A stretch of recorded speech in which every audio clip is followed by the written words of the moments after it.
샬롬. 하나님의 말씀을 전해줄 이종문 전도사입니다. 오늘은 이렇게 해서 이렇게 오프닝 촬영을 시작했습니다. 분위기가 너무 좋죠? 정말 가을이 된 것 같아요. 아침 저녁으로 날씨가 정말 쌀쌀하네요. 여러분들 감기 조심하시고 또 한 주 동안도 승리합시다. 말씀 시작합니다. 샬롬, 우리 사랑하는 친구들, 오늘도 말씀 함께 나눠보길 원합니다. 아가페 조이풀 차일드, 무슨 뜻이죠? 우리 교회 이름 조이풀이 기쁨 카드 어린이에요. 여러분들이 기쁨이 가득했으면 좋겠어요. 늘 오늘 말씀은 성경 말씀 창세기 25장 19절에서 28절까지 말씀이에요. 아브라함의 아들 이삭의 족보는 이러하니라. 아브라함이 이삭을 낳았고 이삭은 40세에 리브가를 맞이하여 아내를 삼았으니 리브가는 밧단 아람의 아람 족속 중 부두엘의 딸이요 아람 족속 중 라반의 누이였더라. 이삭이 그의 아내가 임신하지 못하므로 그를 위하여 여호와께 간구하매 여호와께서 그의 간구를 들으셨으므로 그의 아내 리브가가 임신하였더니 그 아들들이 그의 태 속에서 서로 싸우는지라. 그가 이르되 이럴 경우에는 내가 어찌할꼬 하고 가서 여호와께 묻자온데 여호와께서 그에게 이르시되 두 국민이 내 태중에 있구나. 두 민족이 내 복중에서부터 나누이니라. 이 족속이 저 족속보다 강하겠고 큰 자가 어린 자를 섬기리라 하셨더라. 그 해산 기한이 찬즉 태에 쌍둥이가 있었는데 먼저 나온 자는 붉고 전신이 털옷 같아서 이름을 에서라 하였고 후에 나온 아우는 손으로 에서의 발꿈치를 잡았으므로 그 이름을 야곱이라 하였으며 리브가가 그들을 낳을 때에 이삭이 60세였더라. 그 아이들이 장성함에 에서는 익숙한 사냥꾼이었으므로 들사람이 되고 야곱은 조용한 사람이었으므로 장막에 거주하니 이삭은 에서가 사냥한 고기를 좋아하므로 그를 사랑하고 리브가는 야곱을 사랑하였더라. 말씀 제목은 하나님이 주신 나의 성격 그리스도인의 본질이라는 한번 제목으로 한번 나누기 원합니다. 당신은 어떤 사람입니까? 우리 의람이는 어떤 사람이에요? 우리 또 누구 있지? 한진이는 어떤 사람이에요? 한민이는, 영현이는, 또 누구지? 주호는, 민석이는 여러분들이 어떤 사람인지 여러분들이 대답할 수 있어요? 그러면 어떤 사람이 이렇게 말해요? 저요? 멋있는 사람이에요. 스마트한 사람이에요. 똑똑한 사람이에요. 라고 말하는 친구들도 있었어요. 그쵸?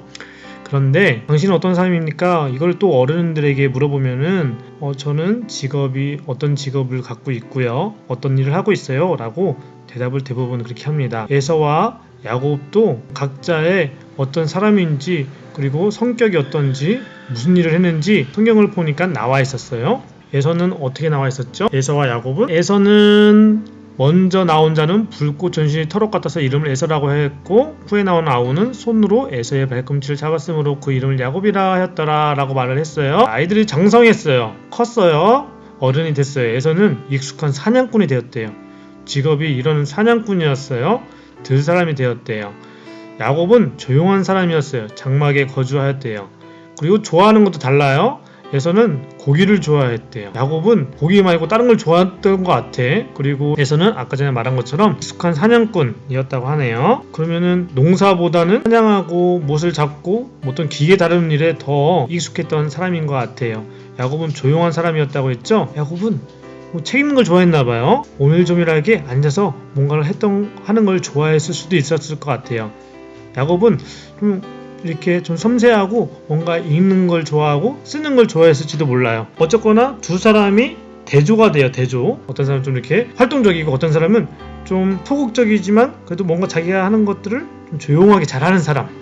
뭐 그런 것 같아요. 에서와 야곱은 성격적인 면이 다 다른 것 같아요. 여러분들도 성격이나 하는 일들이 좀 다를 거예요. 각자 다 달라요. 어떤 사람은 뛰어노는 걸 좋아하고 어떤 사람은 활기찬 걸 좋아하고 어떤 사람은 조용히 노는 걸 좋아하고 다 달라요. 사람마다. 이렇게 에서와 야곱이 서로 달랐던 사람인 것 같아요. 어떤 사람이에요? 물어보면 직업적인 것을 이야기하는 사람이 굉장히 많이 있어요. 군인, 선생님, 셀러리맨, 또 요리사, 의사, 판사도 있고요. 여기 의사도 있네요. 여기 농부 아저씨도 있고요. 그 다음에 소방관 아저씨도 있고 엔지니어도 있고 또 설계하는 사람도 있고요. 근데 이걸 가지고 우리가 여러분은 어떤 사람입니까? 라고 결정을 지을 수가 없어요. 하나님께서 주신 가장 깊숙하게 주신 본질이라는 게 있어요. 그게 뭐냐면 정체성이에요. 우리는 성격 이상의 것, 성격보다 더 모든 것을 아우를 수 있는 그 기본적인 본질이라는 게 있어요. 그럼 여러분들은 무엇입니까? 자, 우리는 영입니다. 그렇죠? 영이에요. 영적인 존재예요. 우리는 육체 안에 거하고 육체 안에 우린 영이 있어요. 우린 영적인 존재예요. 자, 그래서 그것을 뭐라고 하냐면은 정체성이라고 해요. 정체성. 여러분의 정체성이 뭡니까? 한글을 읽어보면 존재의 본질 또는 이를 규명하는 성질이라고 얘기를 해요. 이런 것들을 우리는 정체성이라고 해요. 여러분의 정체성은 도대체 뭡니까? 여러분의 성격 말고 정체성, 그것이 무엇인지를 우리가 올바로 알아야 된다는 얘기예요. 정체성을 정말 알아야 돼요. 우리 미혼 오리 새끼 다들 알죠? 어느 날 엄마 오리가 알들을 여러 개 낳았는데 다른 알들이 많이 있었는데 유난히 큰 알이 하나 있었어요. 맨 처음에는 엄마가 다른 알들은 작지만 뭐 이거 내 알인가 보다 하고 잘 품어주어서 부화할 때가 됐어요. 다른 오리들은 다 키가 고만고만하고 비슷하게 생겼는데 한 오리만 정확히 유별나게 큰 거예요. 이상하다. 내 아이가 아닌가? 며칠을 지나고 내 오리인가 했더니 아닌 것 같아. 그래서 어느 순간에 버려졌죠. 이 미운 오리 새끼의 정체는 뭐였죠? 정체는 뭐였죠? 정체? 본질이 뭐죠? 본질? 뭐냐면 백조였어요. 백조. 이 오리의 정체성은 백조예요. 백조. 다른 오리들은 정체성이 오리인데 이 오리는 정체성이 사실은 백조라는 거죠. 우리는 세상을 이렇게 살아가지만 우리는 그리스도인이에요. 그리스도인. 예수님을 믿는지 안 믿는지로 나뉘어질 수가 있겠죠. 우리는 그리스도인이라는 게 우리의 삶의 본질입니다. 본질. 우리가 무엇을 믿고 있느냐, 하나님을 믿느냐, 하나님을 믿지 않느냐, 우리는 그 정체성으로 살아갑니다. 다음 말씀에 보면 로마서 5장 8절의 말씀이 있어요. 우리가 아직 죄인 되었을 때 그리스도께서 우리를 위하여 죽으심으로 하나님께서 우리에게 대한 자기의 사랑을 확증하셨느니라 라고 말씀을 했어요. 우리는 아직 아무것도 몰랐었어. 아무것도 몰라요. 그런데 이미 예수님께서, 하나님께서 자기의 아들, 누구죠? 예수님을 보내셔가지고 우리 모두를 위해서 죽게 하셨어요. 그것을 통해서 하나님이 우리에 대한 사랑을 만들어냈어요. 확증하셨다고 말씀하시는 거예요. 우리는 이미 하나님께서 우리의 모든 죄를 다 갚아주셨어요. 그래서 우리는 하나님을 믿는 자녀라는 거예요. 그 말씀이 어디 나와요? 요한복음 1장 12절. 영접하는 자 곧 그 이름을 믿는 자들에게는 하나님의 자녀가 되는 권세를 주셨으니, 영접하는 자, 예수님을 믿는 자들에게는 하나님의 자녀가 되는 권세를 주셨으니 라고 말씀하셨어요. 방금 전에 말씀했던 것처럼 우리가 죄인 되었을 때 그리스도께서, 예수님께서 우리를 죽으셨다고 말씀하셨잖아요. 그 이름을 믿는 자들에게, 그 예수님을 믿는 자들에게 하나님의 자녀가 되는 권세를 주셨어요. 이게 우리의 본질입니다. 이게 우리의 정체성입니다. 우리가 이 본질, 이 정체성을 올바로 알고 있어야 돼요. 나는 다니엘입니다. 저는 똑똑합니다. 거기에서 끝나면 안 돼요. 우리는 하나님을 올바로 믿는, 우리는 하나님의 자녀라는 거예요. 하나님의 자녀가 되는 권세를 주셨다고 말씀하셨어요. 우리가 어떻게 할 때? 예수님을 믿을, 그 예수님을 영접할 때. 여러분들 영접하셨나요? 여러분들이 예수님을 진심으로, 마음으로 영접해야 돼요. 진심으로 믿어야 돼요. 그래야지만이 여러분들의 삶에 가장 귀한 하나님의 자녀가 되는 권세를 얻어나가는 거예요. 이미 하나님께서 여러분들을 택했는데, 여러분들을 너무 사랑하셨는데, 중요한 건 여러분들이 입으로 시인해야 돼. 입으로 시인해야 돼요. 어떤 말씀이었죠? 로마서 10장 10절의 말씀이죠. 사람이 마음으로 믿어 의에 이르고 입으로 시인하여 구원에 이르느니라 라고 말씀하셨어요. 여러분들이 마음으로 믿어서 영접하여서 예수의 이름을 시인해야 돼요. 그래야지만이 진정한 구원에 이를 수 있어요. 그리고 예전에 또 말씀했던 것처럼 여러분들 행동도 바뀌어야겠죠. 그런데 전생에 보니까 예수를 진짜 제대로 믿으면 행동이 바뀌어요. 예수님을 진짜 믿으면 내가 전에 했던 나쁜 행동들을 자제하게 돼요. 전에 나쁜 행동들을 안 하게 돼요.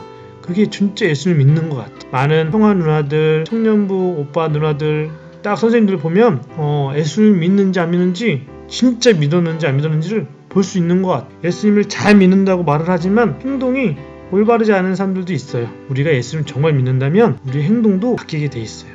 예수님을 진심으로 믿어가지고 여러분들의 삶이 더 풍성하게 바뀌어 나가는 사람들, 우리 초등부 되길 말합니다. 오늘 말씀의 마무리 좀 지을게요. 야곱과 에서와 야곱이 있었죠. 한 사람은 들 사람이 되고 한 사람은 조용한 사람이었다고 했죠. 그런데 두 사람 중에 한 사람을 하나님께서 아주 많이 쓰게끔 하셨어요. 누구죠? 야곱이에요. 야곱은 하나님을 향한 믿음으로 살아갔어요. 하나님을 사랑하는 믿음으로 살아갔고 하나님을 의지하면서 살아갔고 하나님만 믿으며 살아갔어요. 다시 말하면 오로지 하나님만을 의지하는 삶을 살아갔어요. 오로지 하나님만을 의지하면서 살아갔을 때 하나님의 백성들, 이스라엘의 12지파 있죠. 루벤부터 시작해서 막내 베냐민까지, 여러분들이 잘 아는 요셉도 야곱의 아들이죠.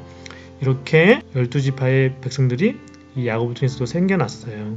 그리고 마지막에 이 사진이 야곱이 에서와 만났을 때, 하나님을 온전히 따라갔을 때 하나님께서는 마지막에 놀라운 일들을 계속해서 베풀어 나가십니다. 여러분들이 어떤 믿음을 갖고 살아갈 거예요? 온전히 하나님을 바라보는 믿음, 하나님을 온전히 따라가는 믿음, 그리스도인의 본질, 그것을 계속해서 여러분들이 인식하셔야지만이 하나님의 말씀에 이끌림을 받을 수가 있어요.